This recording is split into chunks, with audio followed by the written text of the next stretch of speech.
புதிய தலைமுறை நேயர்களுக்கு வணக்கம். நாடு முழுக்கவே ஏடிஎம் சேவைக்கான கட்டண உயர்வு மே மாதம் 1ஆம் தேதி முதல் அமலுக்கு வருது. ஒரு தனிப்பட்ட நபர் ஒரு மாதத்துக்கு எத்தனை முறை கட்டணம் இல்லாமல் ஏடிஎம் சேவையை பயன்படுத்த முடியும் அப்படிங்கிறத பற்றியும், ஒருவேளை உங்களுக்கு கொடுக்கப்பட்ட லிமிட்டை தாண்டி போனால் உங்களுக்கு எவ்வளவு சார்ஜ் செய்யப்படும் அப்படிங்கிறத பற்றியும், இந்த ஆர்பிஐ கொண்டு வந்திருக்க இந்த புதிய ரூல்ஸால் சாமானிய மக்கள் எந்த அளவுக்கு பாதிக்கப்பட போகிறாங்க அப்படிங்கிறத பற்றியும் இந்த வீடியோவில் சொல்ல போகிறேன். நான்லாம் எங்கள் ஏடிஎம் கார்டை பயன்படுத்துகிறேன், நான்லாம் யூபிஐ சர்வீஸுக்கு மாறி காண ஆயிட்டுங்க அப்படின்னு சொல்கிறவரா நீங்கள்? அப்படின்னா யூபிஐ சர்வீஸ்லேயும் சில மாற்றங்கள் கொண்டு வந்திருக்காங்க. அதை பற்றியும் இந்த வீடியோவில் சொல்ல போகிறேன். எல்லாவற்றையும் தாண்டி உங்கள் பேலன்ஸ் மினிமம் பேலன்ஸ் 10,000 ரூபா இருக்கணுங்க, இல்லாட்ட 12,000 ரூபா இருக்கணும், இப்படிலாம் கிடுக்குப்பிடி போடுற சில தனியார் பேங்குங்க இருக்காங்க.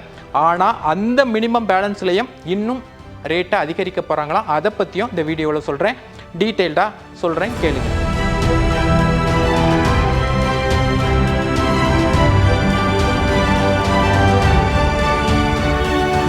எல்லாமே டிஜிட்டல் மயமாகிவிட்ட இந்த காலகட்டத்தில் பெரும்பாலான மக்கள் பணம் எடுக்கிறதுக்காக இன்னும் ஏடிஎம் சேவையை பயன்படுத்திகிட்டு இருக்காங்க. இந்த நேரத்தில் தான் ஆர்பிஐ ஏடிஎம் சேவைக்கான கட்டண உயர்வை கொண்டு வந்திருக்காங்க. இது மே மாதம் 1ஆம் தேதி அமலுக்கு வருது. இந்த கட்டண உயர்வு எப்படி இருக்குது அப்படின்னு பார்த்தீங்கன்னா, மெட்ரோ சிட்டிஸ்ன்னு பிரிக்காங்க, நான் மெட்ரோ சிட்டிஸ்ன்னு பிரிக்காங்க. மெட்ரோ சிட்டிஸ்னால் சென்னை, பெங்களூரு, கொல்கத்தா, டெல்லி இது மாதிரியான நகரங்களை குறிப்பிடுறாங்க. மற்ற பகுதிகளெலாம் நான் மெட்ரோ சிட்டிஸ் கேட்டகரியில் வருது.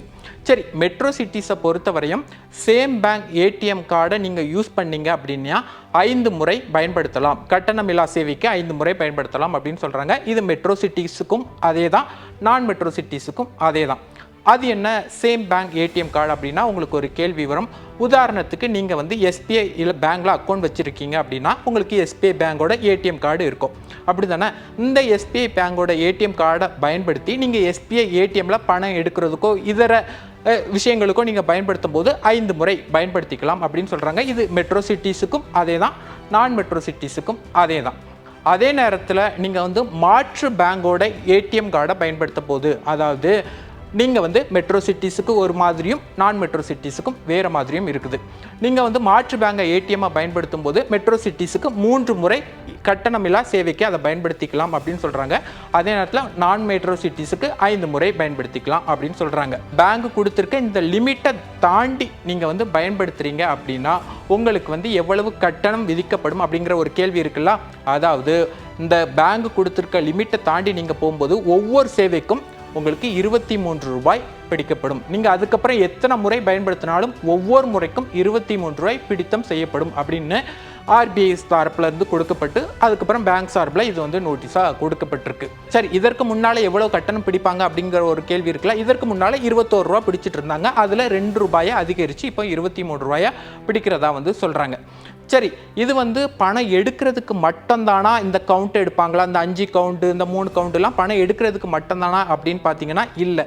ஃபினான்சியல் மற்றும் நான் ஃபினான்சியல் அப்படின்னு சொல்லி குறிப்பிடுறாங்க. உதாரணத்துக்கு நீங்கள் ஒரு மினிமம் பேலன்ஸ் செக் பண்ணுறீங்க, இல்லாட்டினா ஒரு மினி ஸ்டேட்மெண்ட் எடுக்கிறீங்க அப்படின்னா கூட அதை எல்லாமே கன்சிடர் பண்ணிடுவாங்க. அது எல்லாமே ஒவ்வொரு டிரான்சாக்ஷனாக கன்சிடர் பண்ணி தான் உங்களுக்கு 5 முறை 3 முறை அப்படின்னு சான்ஸ் கொடுக்குறாங்க. இப்போது இந்த ஆர்பிஐ கொண்டு வந்திருக்க இந்த புதிய ரூல்ஸால் சாமானிய மக்கள் எந்த அளவுக்கு பாதிக்கப்பட போகிறாங்க அப்படிங்கிறத பற்றி நான் டீட்டெயிலாக சொல்கிறேன். மொதல் விஷயம் என்ன அப்படின்னு பார்த்தீங்கன்னா, சில வங்கிகளோட ஏடிஎம்மோட சர்வீஸ் ரொம்ப மிக குறைந்த அளவில் தான் இருக்குது. உதாரணத்துக்கு சில கிராமங்கள்லாம் பார்த்தீங்கன்னா, இங்கே ஒரு ஏடிஎம் இருக்குன்னா அதே பேங்கோட ஏடிஎம் கிட்டத்தட்ட ஒரு 15 கிலோமீட்டர் 20 கிலோமீட்டர் தள்ளி தான் இருக்குது. இப்படிப்பட்ட நேரத்தில் நீங்கள் அந்த ஏடிஎம்மை பயன்படுத்துகிறவங்களா இருந்தால் நம்ம தொலைவில் போய் எடுக்கிறதுக்கு பக்கத்தில் வேறு பேங்க் ஏடிஎம்மை நம்ம பயன்படுத்திக்கலாம் அப்படின்னா உங்களுக்கு பிரச்சனை வரும். உதாரணத்துக்கு நான் சொல்கிறது உங்களுக்கு தெளிவாக புரியும் அப்படின்னு நான் நினைக்கிறேன்.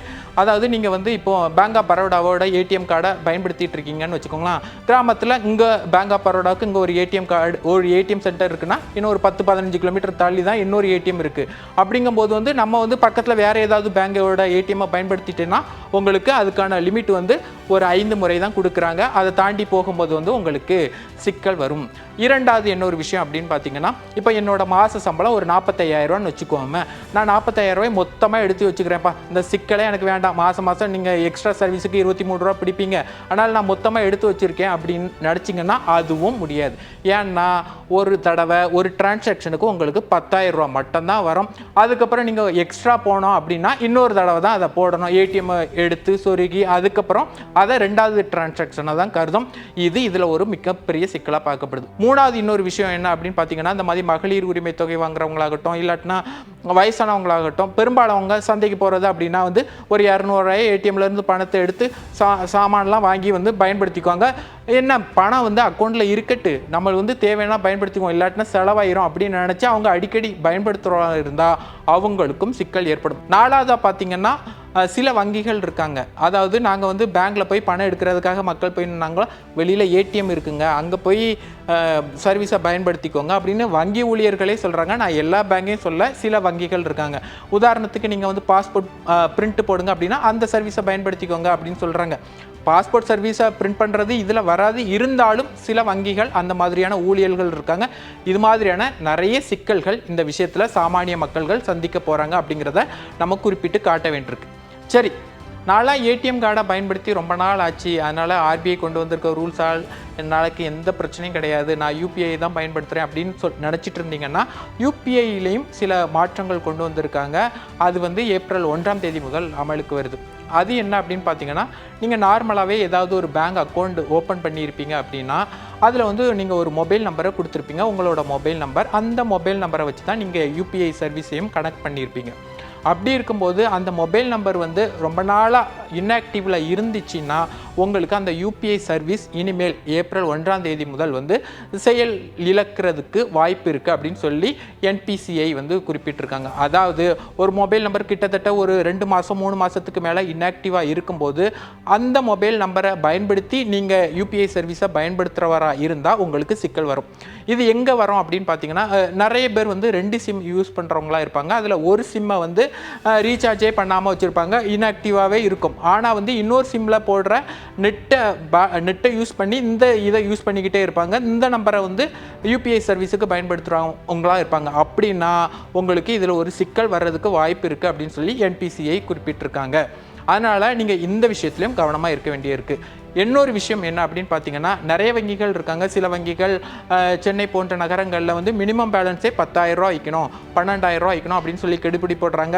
சில வங்கிகள் 3,000 ரூபா மெயின்டைன் பண்ணணும் அப்படின்னு சொல்கிறாங்க. இது வந்து வங்கிகளுக்கு பொறுத்து, மெட்ரோ சிட்டிஸுக்கு பொறுத்து, அர்பானுக்கு பொறுத்து, ரூரலுக்கு பொறுத்து நிறைய விஷயங்கள் மாறுபடுது. அந்த மினிமம் பேலன்ஸையும் இன்னும் கொஞ்சம் அதிகரிக்கிறதுக்கு பேங்க்லாம் முடிவு பண்ணியிருக்காங்களாம். இது சம்பந்தமாகவும் அவங்க ஆலோசனை பண்ணிட்டு இருக்காங்களாம். அதனால் விரைவில் இது குறித்த அறிவிப்பும் வெளிவர வாய்ப்பு இருக்குது அப்படின்னு சொல்கிறாங்க.